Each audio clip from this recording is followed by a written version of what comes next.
விஜயின் கனவு அவ்வளவுதானா? காங்கிரஸ் செயற்குழு கூட்டத்தில் எடுத்த முக்கியமான முடிவு. ஸ்டாலின் உடன் கூட்டணியை அறிவித்த காங்கிரஸ். மக்கள் அதிர்ச்சி. சென்னையில் ஞாயிற்றுக்கிழமை காங்கிரஸ் கட்சியின் செயற்குழு கூட்டம் நடைபெற்றது. இந்த கூட்டத்தில் வரும் தேர்தலில் திமுகவோட கூட்டணி தான் பயணம் என்று முடிவு செய்யப்பட்டிருக்கு.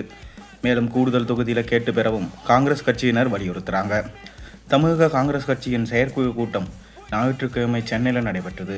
சென்னை சத்தியமூர்த்தி பவனில் நடைபெற்ற இந்த கூட்டத்திற்கு மாநில தலைவர் செல்வ பெருந்தகை தலைமை தாங்கினார். தமிழகத்தில் அடுத்த ஆண்டு ஏப்ரல் மே மாதங்களில் சட்டமன்ற தேர்தல் நடைபெற உள்ள சூழலில் காங்கிரஸ் கட்சியின் செயற்குழு கூட்டம் மிகுந்த கவனம் பெற்றது. இந்த கூட்டத்தில் தமிழ்நாடு காங்கிரஸ் மேலிட பொறுப்பாளர் கிரீஷ் ஷோட்டங்கர், தேசிய செயலாளர் சூரஜ் ஹெக்டே ஆகியோர் சிறப்பு விருந்தினர்களாக பங்கேற்றாங்க. இந்த கூட்டத்தில் தமிழக சட்டமன்ற தேர்தலை எதிர்கொள்வது குறித்தும் கூட்டணி குறித்தும் கூட்டணியில் அதிக எண்ணிக்கையில் தொகுதிகளை கேட்டு பெறுவது குறித்தும் விவாதிக்கப்படுவதாக சொல்லப்படுகிறது. இந்த கூட்டத்தில் திமுக கூட்டணியோடு தான் வரும் தேர்தலில் பயணிக்க முடிவு எடுக்கப்பட்டதாகவும் கூடுதல் தொகுதிகளை திமுக கூட்டணியில் கேட்டு பெற நிர்வாகிகள் வலியுறுத்தியதாகவும் சொல்லப்படுகிறது.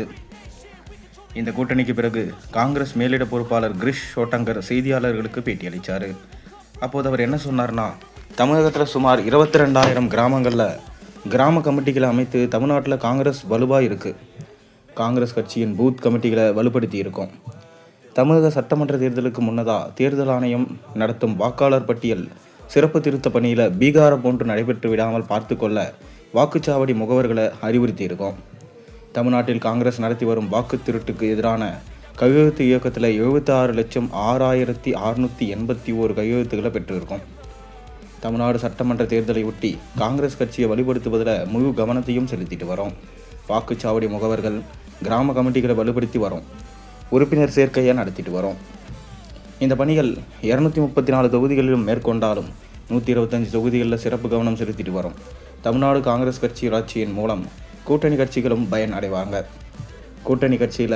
கூட்டணியில் அதிக தொகுதிகளை கேட்டு பெறுவது, ஆட்சி அதிகாரத்தில் பங்கு கேட்பது ஆகியவை குறித்து கட்சி மேலிடம் முடிவு செய்யும் என்று சொன்னார்.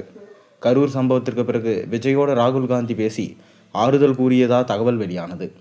இதற்கிடையில் சட்டமன்ற தேர்தலில் தாவேகா காங்கிரஸ் கூட்டணி அமையுமா என்ற பேச்சும் எழுந்து வந்தது. ஏனெனில் விஜய் இதுவரை தனது பேச்சில் எந்த இடத்திலும் காங்கிரஸ் கட்சியை விமர்சிக்கல. ராகுல் காந்தியோட விஜய்க்கு நல்ல நட்பும் ஆரம்பம் முதலே இருந்து வந்தது. தமிழக காங்கிரஸ் தலைவர்களும் தாவேகாவை பெரிதாக விமர்சிப்பது இல்லை. 2026 தமிழகத்தில் கூட்டணி ஆட்சி தான் அமையும் என்றும் ஆட்சியில் பங்கு கேட்போம் என்றும் காங்கிரஸ் கட்சியினர் பேசி வராங்க. காங்கிரஸ் இப்படி பேசி வருவதற்கு பின்னால் தாவேகா இருப்பதாகவே அரசியல் விமர்சகர்களுக்கு கூறும் கருத்தாக இருந்தது. இந்நிலையில தான் காங்கிரஸ் செயற்குழு கூட்டத்தில் திமுக கூட்டணியோடு தான் பயணிப்போம் என அழுத்தமான நிர்வாகிகள் வலியுறுத்தியிருக்க சூழலில் திமுக கூட்டணியை உடைக்கும் தாவேகாவின் பிளான் தோல்வியில் முடியும் என்பது அரசியல் பார்வையாளர்களின் கருத்தாக இருக்குது. இதனால் மக்களும் மிகவும் அதிர்ச்சியில் ஏற்பட்டிருக்கு. இனி விஜய் கட்சியை யாராலும் காப்பாற்ற முடியாது, தனித்து தான் நிற்க வேண்டும். அவ்வாறு தனித்து நின்றா விஜய் கண்டிப்பாக வெற்றி பெறுவாரா இல்லையா என்பதை உங்கள் கருத்துக்களை மறக்காமல் கீழே கமெண்ட்டில் பதிவிடுங்க.